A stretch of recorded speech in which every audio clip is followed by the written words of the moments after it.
Hello.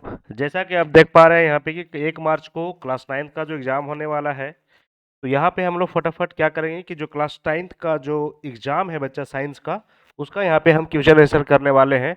और ये बहुत ही इंपॉर्टेंट क्वेश्चन है, इसको एग्ज़ाम में बैठने से पहले इसको आप ज़रूर इसको दे करके जाइएगा। चलिए, नेक्स्ट क्लासेस में आपको स्वागत है। यहाँ पे हम लोग वन बाय वन करके पूरे क्वेश्चन को अच्छे तरीके से समझते हैं, पढ़ते हैं और देखते हैं, ठीक ना। उम्मीद करते हैं कि आप मस्त होंगे, तंदुरुस्त होंगे, आबाद होंगे, जिंदाबाद होंगे, ठीक है। चलिए, तो वन बाय वन करके आप हम यहाँ पे क्वेश्चन को समझते हैं, ठीक है। किसी को भी कोई दिक्कत होगा आप कमेंट बॉक्स में मैसेज करोगे बच्चा, ठीक। चलिए, पहला क्वेश्चन यहाँ पे जो आपका बोर्ड पर लिखा हुआ है, यहाँ पे आप देख रहे होंगे, तो यहाँ पे लिखा हुआ है कि एक वस्तु आर त्रिज्या के वृत्ताकार पथ पर घूम रही है, ठीक है। देखिएगा, इसको बहुत अच्छे तरीके से आराम आराम से हम समझते चलेंगे, ठीक ना। जैसे मान लीजिए कि कोई भी वृत्ताकार पथ पर घूम रही है, तो जैसे मान लीजिए गोला इस तरह से घूम रही है, ठीक है।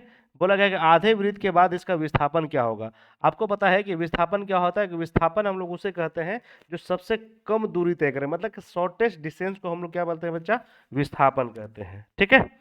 अब यहाँ पे ध्यान दीजिएगा, आगे बोला गया है कि आधे वृत्त के बाद उसका विस्थापन क्या होगा। जैसे मान लें कि यहाँ पे कोई वस्तु ए है और यहाँ से चलना स्टार्ट किया, यहाँ से यहाँ आधा आया और इसको मान लेते हैं यहाँ पे क्या, बी, ठीक है। तो यहाँ से यहाँ तक की दूरी को हम लोग क्या कहेंगे, विस्थापन कहेंगे। आपको पता होगा कि वृत्त का जो यहाँ पे क्या होता है, सेंटर होता है। यहाँ पे हम केंद्र मान लेते हैं, ठीक है। अब केंद्र के आपको पता होगा कि वृत्त के कोई भी अगर आप यहाँ से यहाँ मानो तो हमारा ये क्या कहलाता है, आर कहलाता है। यहाँ से यहाँ वृत्त का अगर इधर से इधर यहाँ से मानो अगर ये त्रिज्या, तो ये क्या कहलाता है, आर कहलाता है।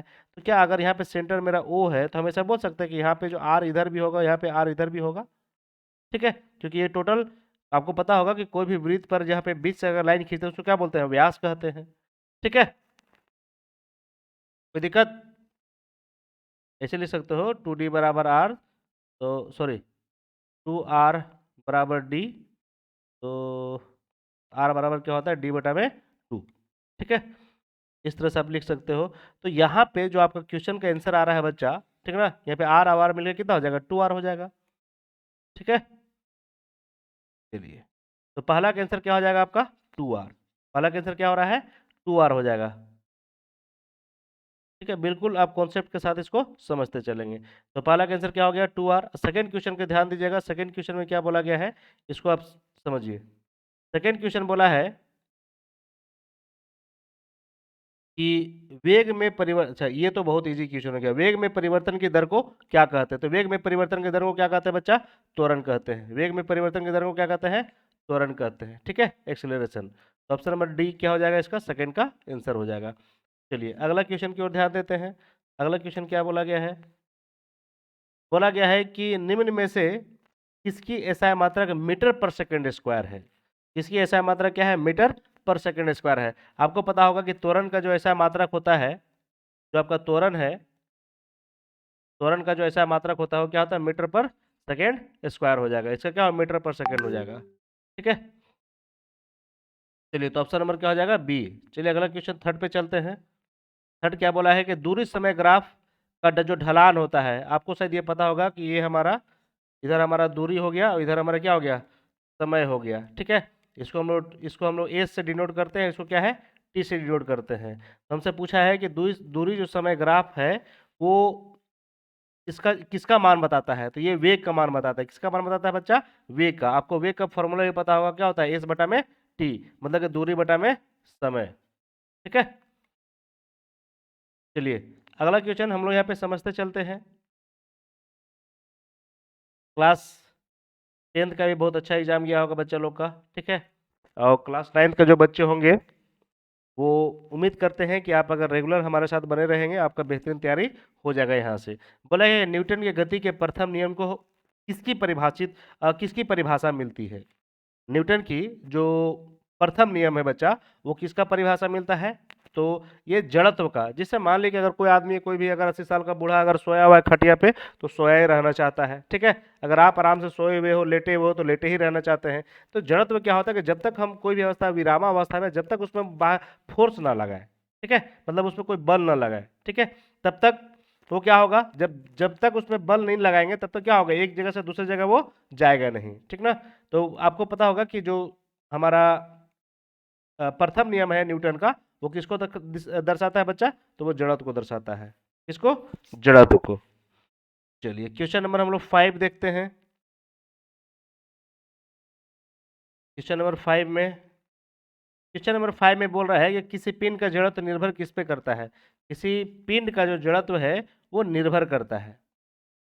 किसी पिंड का जड़त्व है वो किस पर निर्भर करता है? तो वस्तु के द्रव्यमान पर, त्वरण पर, वस्तु के द्रव्यमान पर, वस्तु के वेग पर, आकार पर। ध्यान दोगे, जब कोई भी पिंड का जो जड़त्व है, कोई भी पिंड का जो जड़त्व है, आप जड़त्व ऐसे समझो ना कि कोई वस्तु अगर इसे खटिया पर अगर सोया हुआ है, ठीक ना, तो इसका यहाँ पे वेट मतलब इसका जो द्रव्यमान है उस पर डिपेंड करेगा। किस पर डिपेंड करेगा? द्रव्यमान पर डिपेंड करेगा। ठीक है, ध्यान दोगे तो आकार पर बिल्कुल नहीं है, वेग पर नहीं होगा। आपको जस्ट अभी कुछ देर पहले बताया था कि वेग क्या है? दूरी बटा में समय। इसको दूरी से कोई मतलब नहीं है। आपका त्वरण है तो त्वरण से भी आपको कोई मतलब नहीं है, क्योंकि त्वरण कैसा मात्रा का होता है? मीटर पर सेकंड स्क्वायर होगा। तो ऑप्शन नंबर क्या हो जाएगा इसका? Option number B. Option number क्या हो जाएगा बच्चा? बी हो जाएगा।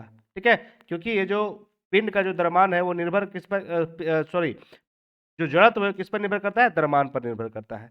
जैसा मान लीजिए कि इसका एग्जाम्पल ऐसे भी ले सकते हो कि साइकिल और railway track, sorry railway engine. ठीक है, अगला क्वेश्चन ध्यान दो। बोला गया है कि न्यूटन की गति का कौन सा नियम बल को परिभाषित करता है? मतलब कि ए बराबर क्या बता रहा है आपका? M A. ए बराबर किसको दर्शाएगा? ये एम ए। बताओगे न्यूटन का प्रथम, दूसरा, तीसरा किसका नियम को दर्शाता है? तो आपको पता होगा कि न्यूटन का जो दूसरा नियम है, पहला नियम किसको दर्शाता है? जड़त्व को दर्शाता है। दूसरा नियम क्या दर्शाता है आपको? बल को दर्शाता है। आपको ये पता होगा बल बराबर में क्या होगा? द्रव्यमान गुना विस्थापन। मतलब कि ए बराबर क्या दर्शाता है बच्चा? ए में दर्शाता है। ठीक है, और तीसरा तो आपको पता ही होगा कि every equal equal and opposite reaction. मतलब कि जो क्या है कि आ, किसी को, जैसे मान लीजिए हम लोग बॉल है ना, तो जितना ज़्यादा फोर्स उसको फेंकेंगे क्या उतना ही ज़्यादा फोर्स है वो क्या होगा? हमारी तरफ आकर्षित होगा, मतलब आएगा। ठीक है, तो तीनों नियम समझ गए, तो इसका आंसर क्या होगा? Option number B. चलिए क्वेश्चन नंबर 8 है। क्वेश्चन नंबर 8 को बनाने से पहले आप समझिएगा कि बोला गया कि संवेग, संवेग को हम लोग बोलते हैं मोमेंटम। क्या बोलते हैं इसको? मोमेंटम। और मोमेंटम को सिंबल क्या होता है? पी होता है। ठीक है, अब बोला गया है कि 10 मीटर पर सेकेंड की गति से चलने वाले 0.5 किलोमीटर द्रव्यमान किलो द्रव्यमान वाले पिंड का संवेग क्या होगा? तो सबसे पहले आप यहाँ देखिए कि यहाँ पे दिया हुआ है मीटर पर सेकेंड स्क्वायर। सबका जो यूनिट है मीटर पर सेकेंड स्क्वायर है। आपको पता है कि मोमेंटम का जो यूनिट होता है वो क्या होता है? मीटर पर सेकेंड होता है बच्चा। ठीक है, तो सबसे पहले तो स्क्वायर वाले ये खत्म हो जाएगा, स्क्वायर तो होगा ही नहीं किसी पर। थोड़ा सा यहाँ पे गलती किया है प्रिंट में। अब यहाँ पे आगे बढ़ेंगे। अब सबसे पहले हमको पता है कि P बराबर क्या होता है? mb होता है। P बराबर क्या होता है? mb। मोमेंट बराबर क्या होता है? मास गुना वेलोसिटी। लिख लेंगे यहाँ पे P बराबर m का वैल्यू कितना है? 0.5 है। V का वैल्यू कितना है बच्चा? तो 10 हो जाएगा। अब यहाँ से पॉइंट हटा के यहाँ पे 10 कर लो, 10 से 10 इसको काट दो तो कितना जा रहा है आपका? जो P बराबर कितना आ गया? 5। और यहाँ पे इसका मास का है तो मास का कितना यूनिट हो जाएगा? kg। और यहाँ पे V है, वेग है, तो इसका हो जाएगा इसका मीटर पर सेकेंड हो जाएगा। तो 5 kg meter meter 5 kg meter per second ही इसका आंसर होना चाहिए। यहाँ पे मीटर पर सेकेंड स्क्वायर दे दिया है तो इसको यहाँ पे हम लोग हटा लेंगे यहाँ से। ठीक है, तो ऑप्शन नंबर बी क्या हो जाएगा? इसका राइट आंसर हो जाएगा। ठीक है, चलिए अगला क्वेश्चन की ओर चलते हैं। मतलब कि आप क्लास 9 का एग्जाम देने जा रहे हैं बच्चा, तो इसको आप जाने से पहले आप इसको जरूर देख करके एक बार जाइएगा। ठीक है, अगला आते हैं क्वेश्चन नंबर 9 की ओर। क्वेश्चन नंबर 9 बोला है कि जब कोई बस विराम से चलती है, अचानक उस पर खड़े व्यक्ति बस के पीछे की ओर झुक जाता है। ये नियम का उदाहरण है। मतलब ये किस नियम का उदाहरण है? तो क्वेश्चन नंबर 9 जो आप देख रहे होंगे, क्वेश्चन नंबर 9 हमको नहीं लगता किसी बच्चा गलती मतलब करोगे आप। अगर आप बस में आराम से सोए हो, बैठे हो, लेटे हो, ठीक ना, अब अचानक क्या है कि अगर जैसे मान लीजिए बैठे हुए हैं और अचानक बस चलना स्टार्ट किया, तो हम लोग क्या करते हैं? थोड़ा सा पीछे की ओर क्या करते हैं? झटका हम लोग को पीछे की ओर देता है। ठीक ना, तो क्या होगा? जड़त्व। मतलब पहले हम विराम अवस्था में बैठे हुए थे तो क्या था? जड़त्व में थे। पहले क्या हम लोग शुरू में विराम अवस्था में तो क्या? जड़त्व को दर्शा रहा था। और सीधे सीधे एक बार क्या हुआ कि हम लोग पीछे की ओर मुड़ गए। ये मुड़े नहीं, मतलब झटका दिया, तो क्या होगा? न्यूटन का प्रथम नियम, ऑप्शन नंबर ए हो जाएगा। बहुत ही इजी आपका एग्जाम होने वाला है, ठीक ना। कम से कम एटलीस्ट जो 40 को यहाँ पे क्वेश्चन है वो 40 क्वेश्चन आप करके एग्जाम में बैठेंगे। क्वेश्चन नंबर 10 देखिए, क्वेश्चन नंबर 10 बोलो क्या बोला है, कार्य कैसा मात्रा क्या होता है। कार्य कैसा मात्रा क्या होता है, आपको पता हो कार्य कैसा मात्रा क्या होता है, जूल होता है। ऑप्शन नंबर 10 का ऑप्शन नंबर क्या हो जाएगा, जूल हो जाएगा, सी हो जाएगा, ठीक है। चलिए क्वेश्चन नंबर 11 में चलते हैं। क्वेश्चन नंबर 11 क्या बोला गया है, ध्यान दोगे, चंद्रमा पर किसी पिंड का द्रव्यमान, शायद ये आप क्वेश्चन पढ़ते के साथ आपको मन में यही आ रहा होगा कि अगर कोई भी द्रव्यमान है, ठीक है, और पृथ्वी पर इसका भार कितना होगा, तो याद रखोगे द्रव्यमान कभी भी चेंज नहीं होता है, यह क्या होता है, नो चेंज। द्रव्यमान कभी भी, चाहे पृथ्वी पर हो चाहे आप पृथ्वी के ऊपर हो, कभी भी द्रव्यमान आपका चेंज नहीं होगा। आपका भार में जरूर क्या होगा, अंतर होगा। जो वेट होता है आपका वो क्या होगा, जो मास होता है ना वो मास फिक्स होता है। मास क्या होता है बच्चा, फिक्स होगा। जो आपका जो वेट है, जो वेट है वो क्या होता है, चेंजेबल होता है, मतलब वो क्या होता है, चेंज होता है। इसका फॉर्मूला आप सिंपली देख लोगे कि होता क्या है। जैसे मान लीजिए कि आपको अगर इसको फॉर्मूला मतलब इसको बनाना है तो आपको ये फॉर्मूला याद होना चाहिए कि W बराबर क्या होता है, mg होता है। W बराबर क्या हो जाएगा, mg। पहले देख लोगे कि हमारा जो मास है वो कितना दिया, तो मास कितना है, 40 है, यहाँ पे 40 लिख लेंगे इंटू, अब यहाँ पे दिया हुआ कितना g है, स्मॉल g का मान कितना होता है 9.8। अब दोनों में क्या करो, गुना कर लोगे, ठीक है, दोनों में क्या करो, गुना करोगे, तो यहाँ पे आता है 392.0 आता है न्यूटन, न कि केजी। तो केजी वाला तो ऐसे ही खत्म हो जाएगा। कहीं कहीं हम लोग क्या करते हैं कि जो जी का मान है वो 10 लेते हैं, ठीक है, तो वो गुरुत्वाकर्षण वाला चैप्टर में हम देखोगे ये वाला जी का मान हम लोग कहीं कहीं 10 लेकर के बनाए हैं, वो जो नहीं होता है mgh और 1/2 mv², यहाँ पर हम लेकर के बनाए थे। ये खत्म हो गया, ये भी ऑप्शन खत्म हो गया, ऑप्शन नंबर बी क्या होगा, इसका राइट आंसर होगा, ठीक है बच्चा। क्वेश्चन नंबर हम लोग चलते हैं 12 पे। क्वेश्चन नंबर 12 क्या बोला है कि जब कोई पिंड कंपन करता है, जब कोई पिंड क्या है, कंपन करता है, तो यह असमान, तो आसपास की हवा को संपीड़ित करता है और एक उच्च घनत्व क्षेत्र को बनाता है, जिसे हम क्या कहते हैं। याद रखोगे, आपको सिर्फ अगर क्वेश्चन को काटना है ना, तो देखो क्लास 9th में ना तो अपवर्तन कर पढ़ना है ना परावर्तन पढ़ना है, ठीक है। अब यहाँ तो ना तो विरल पढ़ना है, तो ऑप्शन नंबर क्या हो जाएगा, डी। ऐसे ही टिक लगा लोगे, ठीक है, ऑप्शन नंबर डी क्या होगा, संपीड़न इसका आंसर हो जाएगा। चलिए अगला क्वेश्चन है, बोला है कि वह घटना जहां उत्पन्न ध्वनि परावर्तन के कारण पुनः सुनाई देता है, तो ये शायद आपको पता होगा, इको बोलते हैं इसको, ठीक है, क्या बोलते हैं इसको, या फिर ऑप्शन नंबर सी, सी क्या हो जाएगा इसका आंसर, ठीक है, गुंज। चलिए अगला क्वेश्चन ध्यान दो। अगला क्वेश्चन क्या है, बोला गया है कि निम्नलिखित में किस पदार्थ के कणों के बीच आकर्षण सबसे कम होता है। तो यहाँ पे एक चीज हम थोड़ा सा नोट करके लिखना चाह रहे हैं कि जो गैस होता है ना बच्चा, गैस, तो गैस का जो आकर्षण बल होता है, गैस का जो आकर्षण बल होता है, मतलब दोनों के बीच में वो सबसे कम होता है, सबसे क्या होता है, कम होता है। तो देख लो कि CO2 क्या होगा, option number A is the right answer. सुई रुई चीनी यहाँ पे दिया हुआ तो क्या होगा, ये सब गलत हो जाएगा, ठीक है।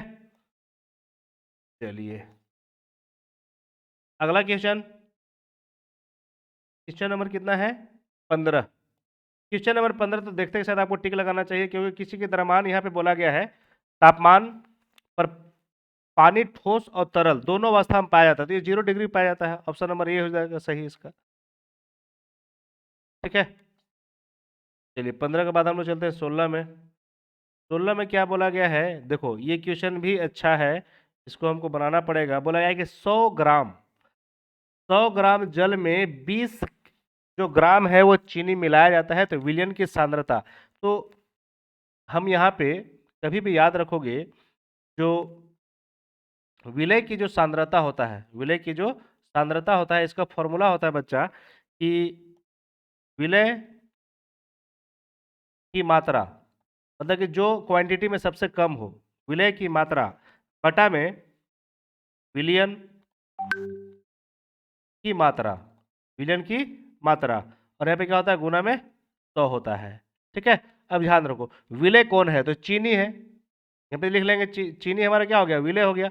अब इधर ऐसे भी लिख भी सकते हो कि हमारा जो विलय है वो कितना हो गया, 20 ग्राम हो गया।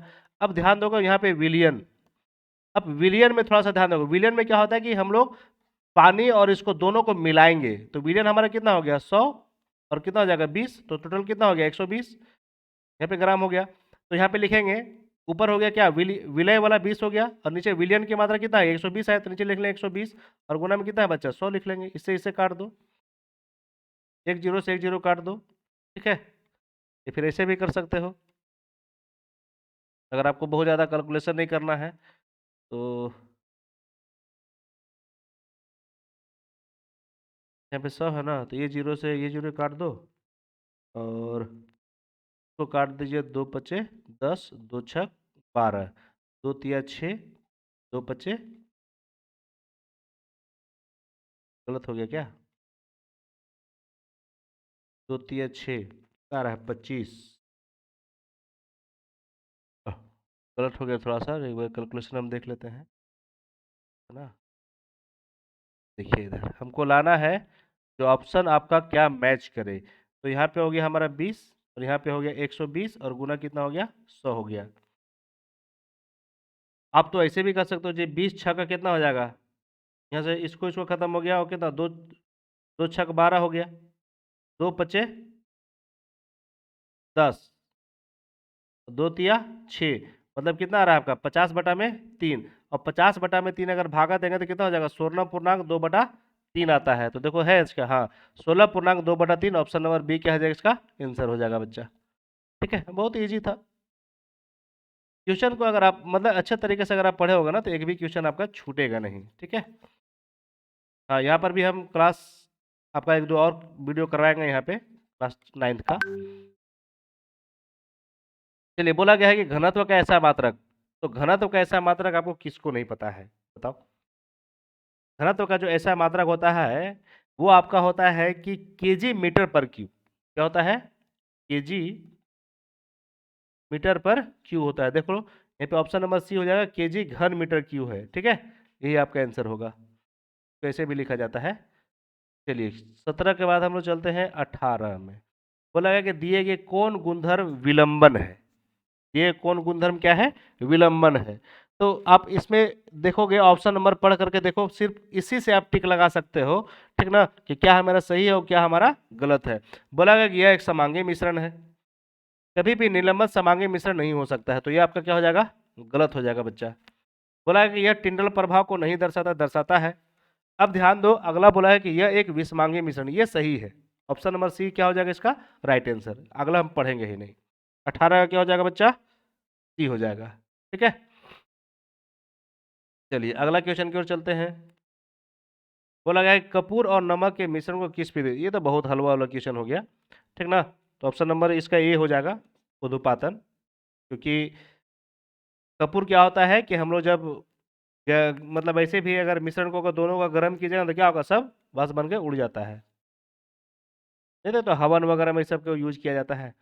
बोला गया कि द्रव्यमान संख्या बराबर होता है, द्रव्यमान संख्या बराबर होता है, तो ये पता होगा कि लिख दे रहे हैं हम इधर कि जो द्रव्यमान संख्या जो एम है वो किसके न्यूट्रॉन प्लस प्रोटॉन की संख्या के बराबर होता है, ऑप्शन नंबर क्या हो जाएगा इसका बी हो जाएगा, ठीक है। अगला क्वेश्चन 21 तो आपको सबको पता होगा शायद, आणविक द्रव्यमान निकालने के लिए आणविक द्रव्यमान कैसे निकालते हैं, जैसे मान लीजिए यहाँ पे लिख लोगे NH3, तो नाइट्रोजन का देख लोगे, नाइट्रोजन का कितना होता है परमाणु संख्या 14, और प्लस यहाँ पे कितना है हाइड्रोजन, तो हाइड्रोजन का कितना होता है 1, तो लिख लोगे 1 गुना में 1 लिख लोगे, सॉरी 3 गुना में 1, तो कितना हो गया तो 14 + 3, तो कितना हो गया बच्चा 17, 17 यू इसका आंसर हो जाएगा, ठीक है 21 का। कोई दिक्कत। अगला क्वेश्चन देख लो। अब अगला क्वेश्चन हम लोग कर लेते हैं फटाफट। बोला गया है किसी अनुपात का जो स्थिर है, अनुपात का जो नियम है, देखो स्थिर अनुपात का नियम एक चीज याद रखोगे, ठीक ना, जैसे मान लीजिए हम यहाँ पे लिखा है H2O, ठीक है, तो हाइड्रोजन कितना होगा 1 गुना में 2, और इसका मतलब रेशियो अगर हम निकाल रहे हैं दोनों के बीच में अगर रेशियो निकाल रहे हैं तो ऑक्सीजन कितना होता है 16 होता है, तो कितना हो जाएगा 2:16, तो 2 × 2 2 × 8 16, तो दोनों के बीच का रेशियो कितना होगा 1:8 हुआ, ठीक है। तो याद रखोगे कभी भी यहाँ पे बोला गया है किसी रासायनिक द्रव्यमान के तत्व हमेशा द्रव्यमान के अनुसार उसके निश्चित अनुपात में मौजूद नहीं होते हैं, बिल्कुल गलत, ठीक है, होते हैं। रासायनिक पदार्थ के तत्व हमेशा द्रव्यमान के अनुसार निश्चित अनुपात में मौजूद होते हैं, ऑप्शन नंबर क्या हो जाएगा इसका B is the right answer. बाद बाकी पढ़ में नहीं करेंगे।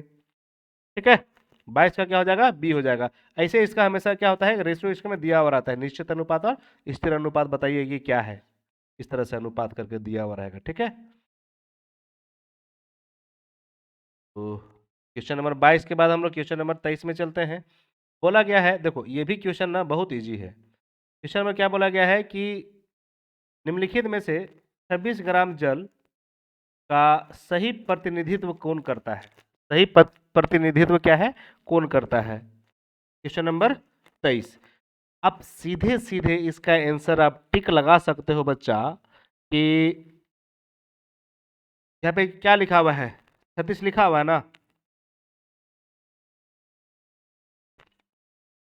तो जल बोला है, रुको इसको हम बनाइए दे रहे हैं। इधर देखो इधर, सबसे पहले आप ध्यान दो कि कोई भी अगर इधर इस तरह से दिया हुआ रहता है, जो मास होता है मतलब कि जो द्रव्यमान होता है उसको हम लोग एन से इसे डिनोट कर लेते हैं। ठीक है, अब यहाँ पे हम लोग लिखते हैं कि दिया गया द्रव्यमान, यहाँ पे क्या लिखते हैं इसको, दिया गया द्रव्यमान। ठीक है, और बटा में जो नीचे जो लिखते हैं बच्चा, वो लिखते हैं कि कुल द्रव्यमान, यहाँ पे क्या लिखते हैं, कुल द्रव्यमान। शायद आप पढ़े होगे, यही लिखाता है।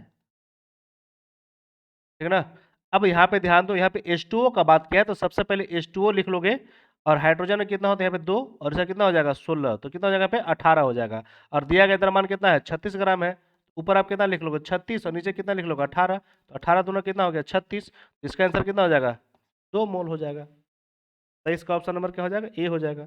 ठीक है, कभी भी कोई भी क्वेश्चन जो है वो समझ के पढ़ने से आपका कभी भी कोई क्वेश्चन क्या होगा बच्चा, गलत नहीं होगा, एक चीज हमेशा याद रखोगे, कॉन्सेप्ट जो है वो हमेशा क्या होना चाहिए, क्लियर होना चाहिए। 23 के बाद हम लोग चलते हैं क्वेश्चन नंबर 23 के बाद चलते हैं 24 में। बोला गया कि एक न्यूट्रॉन पर, न्यूट्रॉन पर तो कोई आवेश आवेश होता ही नहीं है, न्यूट्रॉन में क्या है, कोई आवेश होता ही नहीं है, तो ऑप्शन नंबर क्या हो जाएगा इसका, बी हो जाएगा, 0। ठीक ना, चलिए अब अगला क्वेश्चन देख लोगे 23 के बाद 24 में। बिल्कुल बिल्कुल यहाँ पे कमेंट में मैसेज करते चलोगे, आपको समझ में आ रहा है या फिर नहीं आ रहा है। बोला गया कि अल्फा कण, अल्फा जो कण है, क्वेश्चन नंबर कितना हो गया 25, तो बोला गया है कि अल्फा कण जो है वो कैसे होते हैं। ठीक ना, तो हमेशा याद रखो ऑप्शन नंबर क्या हो जाएगा इसका, डी बच्चा, क्योंकि इसका धन आवेशित हीलियम क्या होते हैं, परमाणु होते हैं। ऑप्शन नंबर क्या हो जाएगा इसका, डी हो जाएगा। ठीक है, चलिए अब अगला क्वेश्चन की ओर ध्यान देते हैं। क्वेश्चन नंबर कितना है, 26। 26 बोला यहाँ पे समस्थानिक और संभारिक, ये दोनों क्वेश्चन को आप अच्छे तरीके से समझ लोगे। यहाँ पे क्या है, समस्थानिक, समस्थानिक और एक होता है संभारिक।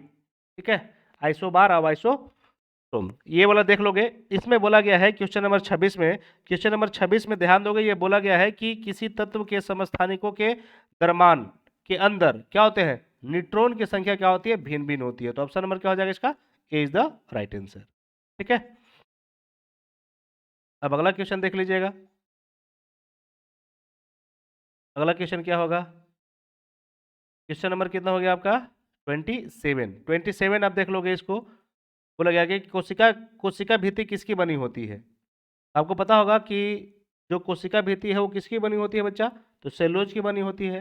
तो 27 का आंसर नंबर क्या हो जाएगा आपका, सी, सेलुलोज का हो जाएगा। ठीक है, कोई दिक्कत। अब अगला ध्यान दो, 27 के बाद हम लोग चलते हैं 28 में। निम्नलिखित में से किस कोशिकांग को अपना डीएनए तथा राइबोसोम होता है। ठीक है, तो आपको पता होगा कि जो प्लास्टिड है, ऑप्शन नंबर जो इसका बी है, ऑप्शन नंबर बी इसका क्या होगा, राइट आंसर होगा। फिर हम लोग 28 के बाद आते हैं 29 में। क्या बोला गया है 29 में, पढ़ते हैं कि एक कोशिका, देखो 16, किसी कोशिका का 16 क्रोमोसोम उस कोशिका के गुणसूत्र के विभाजन के फलस्वरूप उस बने संतति, देखो कभी भी अर्धसूत्री विभाजन लिख दिया तो अर्धसूत्री विभाजन में जितना भी क्रोमोसोम है, जितना भी गुणसूत्र का संख्या है, उसका हाफ हो जाता है। तो कितना हो जाएगा बच्चा इसका, 8 हो जाएगा। Option number A is the right answer. ठीक है, चलिए आगे चलिए, क्वेश्चन नंबर 30। क्वेश्चन नंबर 30 देखने के साथ आपको शायद याद आ रहा होगा, ये एनसीईआरटी का ही फिगर है। अब बोल रहा है कि यह चित्र निम्न में से चित्र किस ऊतक का है, पैरेन्काइमा, स्क्लेरेन्काइमा, कोलेनकाइमा, किसका है ये हमको बताना है। तो अब देख के बता सकते हो ये किसका है, पैरेन्काइमा का। ऑप्शन नंबर क्या हो जाएगा, ए। ठीक है, चलिए अब यहाँ के बाद हम लोग चलते हैं क्वेश्चन नंबर 31 में। बोला गया कि बादाम का जो छिलका है वो किस ऊतक का बना होता है। ठीक है, बादाम का जो ऊतक है वो बादाम का जो छिलका है वो किस ऊतक का बना होता है। तो इसका आंसर क्या हो जाएगा बच्चा, ऑप्शन नंबर सी, स्क्लेरेन्काइमा। आप लोग ये बताओगे कि जो नारियल का जो छिलका होता है ना वो किस ऊतक का बना होता है, कमेंट बॉक्स में मैसेज करोगे तुम लोग। ठीक है, जो सख्त और मजबूत होता है। बोला गया है कि मांसपेशियों को अस्थियों से जोड़ने को संयोजी ऊतक को क्या कहते हैं। मतलब कि मसल्स और बोन को जो हम लोग जोड़ते हैं उसको क्या कहते हैं, ये क्वेश्चन में आपसे पूछ रहा है। यहाँ पे याद रखोगे दो चीज, एक होता है मांसपेशी मतलब कि टेंडन, एक होता है स्नायु। तो दोनों को याद रखोगे, ये क्वेश्चन में एक पूछता है, हर साल पूछता है। तो याद रखोगे कि कभी भी अगर आपसे पूछ ले कि मसल्स और बोन के जो हम लोग कनेक्ट करते हैं ना, मसल्स और बोन को जो कनेक्ट करते हैं उसको बोलते हैं टेंडन। ठीक है, तो यहाँ पे क्या है कि बोला गया है कि मांसपेशी को अस्थि से, मतलब कि हमारे जो मांसपेशी है उसको हड्डी से जोड़ रहे हैं। मतलब कि जो मांसपेशी को किससे जोड़ रहे हैं बच्चा, हड्डी से जो जोड़ते हैं उसको क्या बोलते हैं, टेंडन बोलते हैं। क्या बोलेंगे, टेंडन। और मांस और मांस को जोड़ते हैं उसको क्या बोलते हैं, याद रखोगे उसको लिगामेंट कहते हैं। ठीक है, तो इसका तो ऑप्शन क्या हो जाएगा, ऑप्शन नंबर का तो आपका यही है, टेंडन है, बी है। ठीक ना, तो ये दोनों याद रखोगे क्योंकि यहाँ पे क्वेश्चन पूछता ही दोनों में से कोई एक। चलिए इसके बाद हम लोग आगे बढ़ते हैं, आगे बढ़ते के साथ देखते हैं क्वेश्चन नंबर 33। देखो 33 बहुत इजी क्वेश्चन है। 33 में क्या है, आप क्वेश्चन पढ़ते के साथ आंसर लगाओगे। ठीक, बोला गया है कि जीव के वर्गीकरण के सर्वाधिक मूलभूत लक्षण क्या होता है, मूलभूत लक्षण क्या होता है। इसका आपको पता होगा कि मूलभूत लक्षण क्या होता है, कोशिका की संरचना होगा। ठीक है, चलिए 33 के बाद हम लोग चलते हैं 34 में। बोला गया है क्या, अच्छा छूट रहा है क्या, नीलहरी शैवाल किस वर्ग में आते हैं। ये बहुत इजी क्वेश्चन हो गया, यह किस में हो जाएगा, मोनेरा में आता है। किस में आएगा बच्चा, ये मोनेरा में आते हैं। ठीक है, चलिए अगला क्वेश्चन की ओर ध्यान दोगे। अगला क्वेश्चन क्या बोला गया है कि जंतु का सबसे बड़ा संघ कौन होता है। जंतु का सबसे बड़ा कौन संघ होता है, तो ऑर्थोपोडा हो जाएगा इसका आंसर। क्या हो जाएगा बच्चा इसका, ऑर्थोपोडा, ऑर्थोपोडा हो जाएगा। ऑप्शन नंबर क्या हो जाएगा इसका, बी हो जाएगा। ठीक है, चलो अगला ध्यान दो। इसके बाद फिर हम लोग चलते हैं क्वेश्चन नंबर 36 पे। बोला गया है कि दिए गए कौन से रोग वायरस होते हैं। ये तो शायद आपको पता ही होगा, इसमें आपको तो विद इन सेकेंड में आप इसको टिक लगाओगे। ठीक है, क्या हो जाएगा, कोरोना, बहुत परेशान किया था। चलो बोला गया है कि संक्रमण रोग के उदाहरण, संक्रमक जो क्या है कि एक दूसरे व्यक्ति से के साथ में क्या है, फैलता है। अगर किसी दूसरे व्यक्ति को हो गया, उसके पास में हम भी बैठे तो क्या हो जाएगा, हमको भी फैल जाएगा। तो वो क्या होता है, क्षय रोग। ऑप्शन नंबर क्या हो जाएगा बच्चा, सी। ठीक है, चलिए अगला क्वेश्चन है आपका। बोला गया है कि ग्रीन हाउस गैस, शायद ये आप पढ़े होंगे ओजोन वाला परत में कि ग्रीन हाउस गैस क्या होता है। तो ग्रीन हाउस गैस इसमें से कौन है, ऑक्सीजन, हीलियम, कार्बन डाइऑक्साइड या फिर क्लोरीन। तो बताओ कि इसमें क्या होगा, कार्बन डाइऑक्साइड, CO2। ठीक है, अगला क्वेश्चन को चलते हैं। बोला गया है कि दिए गए पोषक पदार्थ में कौन पदार्थ में पौधे के लिए कौन वृहद पोषक पदार्थ है, मतलब कि बहुत अच्छा कौन सा पदार्थ है। ठीक है, तो बताओ इसमें से। ऑप्शन नंबर कितना है, 39 ना। तो 39 का आंसर क्या हो जाएगा बच्चा, 39 का याद रखो कि नाइट्रोजन सबसे अच्छा है पौधे के लिए। बोला गया कि लास्ट है, बोला गया है कि वायुमंडल में पाए जाने वाले ऑक्सीजन को विषैले अणु को क्या कहते हैं। देखो ये अच्छा क्वेश्चन है। ठीक है, तो शायद आपको ये पता होगा कि जो वायुमंडल में पाए जाने वाला ऑक्सीजन के जो विषैले अणु है उसे हम लोग क्या कहते हैं। तो इसका आंसर क्या हो जाएगा बच्चा, ओजोन हो जाएगा। ठीक है, क्या हो जाएगा, ओजोन। बोला है कि what is the toxic molecule of the oxygen found in the atmosphere called, क्या हो जाएगा आपका, ऑक्सीजन। ठीक है, चलिए आप यहाँ हमारे साथ बने रहिएगा आज यहीं तक। और ये याद रखिएगा कि आपका जो मैथ का भी है, वो मैथ का भी MCQ आपका कल है सो अपलोड हो जाएगा। आज हम लोग साइंस का MCQ अपलोड कर दिए हैं, इंग्लिश का भी कर देंगे। इसी तरह से आपका क्लास 9 का जो एग्जाम होने वाला है वो आपको 1 मार्च से जो एग्जाम होगा बच्चा, उसको आप यहाँ पे वीडियो देखते जाइएगा। आपका 100% सबके यहाँ पे क्या होगा, कंप्लीट करा देंगे हम। ठीक है, और बहुत अच्छे तरीके से कॉन्सेप्चुअल। चलिए तो मस्त रहिए, आबाद रहिए, ठीक है, खुशहाल रहिए आप लोग। आज यहीं तक, फिर मिलेंगे।